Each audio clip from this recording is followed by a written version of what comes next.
Kevin. There you go. Good morning, my friend. How are you? I am doing wonderful. Here in Central Florida, it is beautiful. A little cloudy, which is always great to block out the Florida sun. Take it. I love it. Okay, so we got a new soldier, new recruit with his family going to Disney. What is the first and overriding recommendation you have to anyone who's a first timer? All right, for your first time, as soon as you enter the Magic Kingdom gates, first off, I hope you're going to the Magic Kingdom first, right? Yes, we are. Yes. That is the appropriate way to experience Disney World. Go to the Magic Kingdom first, find the nearest store, and ask them for your first visit button. And you can do that at any of the stores on Main Street. Get your first visit button.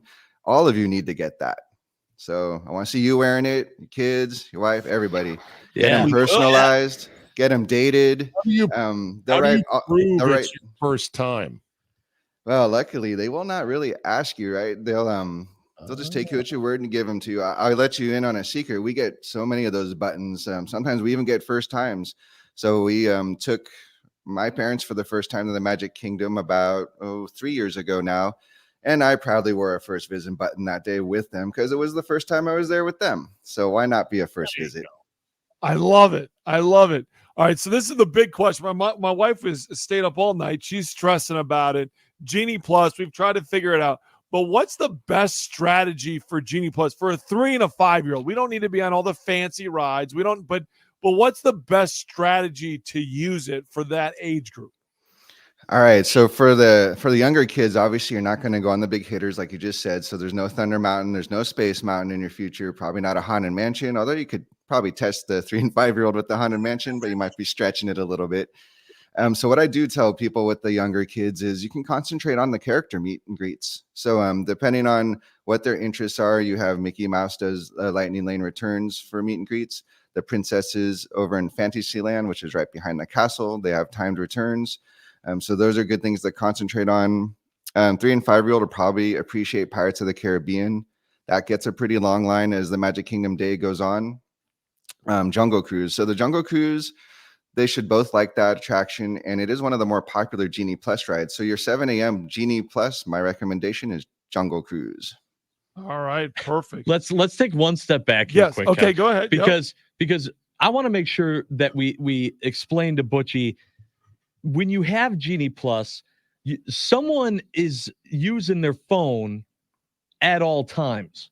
You're checking into that Lightning Lane, and someone has to be on it to book the next one, right? If you're paying for this isn't something to where they're just going, okay, cool. So I guess we go over here now, and then I look for a Lightning Lane, and then we go in right away, right?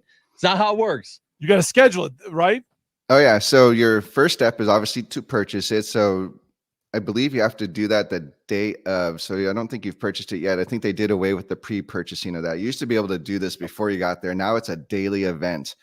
You can purchase it at midnight. So if you're still up at midnight, you can purchase Genie Plus, but you can't make, there you go. And you can't make your first selection until 7 a.m. So 7 a.m. is when everything starts. If you're interested in riding the attraction Tron, you can do a child swap so that you and your wife can go on Tron while your 3 and 5-year-old wait with the other parent. So we can talk about that a little bit later, but let's stick to Genie Plus, right? So after you make your first selection at 7, the Genie Plus will actually tell you in the very top in a little ribbon the time for your next one. So set those alarms. It's 2 hours after the park opens, or when you tap in with your Magic Band. So do you have a Magic Band? So we decided not to do Magic Band. We were just going to use our phones. Yeah. Okay. So you'll be using your phone. So Okay. when you bring your phone up and you tap in to go in, if it has not been 2 hours yet, you will actually be able to make a Lightning Lane reservation right at that time you tap in. So that is kind of a cool trick that you can do. So for instance, if you're a little later in the day, say it's 10 a.m. and you had a Lightning Lane for 10:10, as soon as you tap in at 10:10, you actually can make your next reservation and so on. And if it happens to be later in the day, then it's back to the 2-hour timer. And like I said, the Genie Plus tells you in the little ribbon at the top when you can make your next selection. The next selection. So it is user friendly though. Like it sounds a lot, but just it's somewhat. I'd say the user interface on My Disney Experience, you're gonna want to mess around and scroll with it a little bit. You can kind of practice with the Genie Plus before you get there. If you go into the Yeah, you go into My Disney Experience, go to My Day, and what was it called? Tips or My Day. Yep. There's 2 tabs there to make it a little confusing. One's the free genie. I don't suggest following the free genie. What that is if you don't pay for something, it'll tell you what has the shortest line in the park. Now, when I say that, if you're standing at one end of the park, it may tell you that Dumbo has the shortest line, which is at the opposite end of like Pirates of the Caribbean. You don't want to follow that. You will be walking about 25,000 steps on accident. Okay. Wow. I have a funny feeling I'll be doing that. 5,000 steps. Yeah. So if you look at the Magic Kingdom map, right, the stuff you should study because you've never been there, and it definitely looks. There you go. So if you find pirates, if you find pirates in the bottom left corner, right, and you see Dumbo's in the top right, and you hit that free one, it's like, hey, Dumbo's got a 5-minute wait. It's about a 15-minute walk to get over there. So you would want to find something closer. And then by the time you get there, it's an hour wait. Yeah. You're like, it was 5 minutes, 15 minutes ago, but we just walked 25,000 steps and now it's an hour. All right. So patience, my friend. Yes, is the that's key. the number one tip. Pack your and patient an extra pants. phone battery. Make sure you have it. Okay. We do have that already charged. Last thing I've got, because I know we're a little tight here, but the Animal Kingdom, we're going there. What's the must for an Animal Kingdom for 3 to 5-year-olds?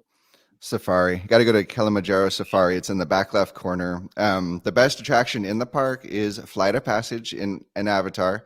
I don't think a 3 and a 5-year-old. The 5-year-old might go on that one, but definitely not the 3. It's the girl, so no.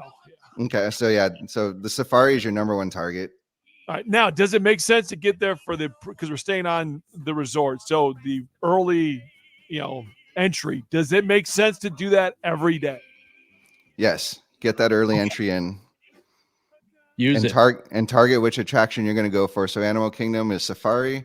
Magic Kingdom, I tell people to stay away from the 7 Dwarf Coaster because everybody goes there. I'll leave that up to you. That's a kid-friendly attraction. But if you walk up to that and there's a huge line, divert to Peter Pan. Divert.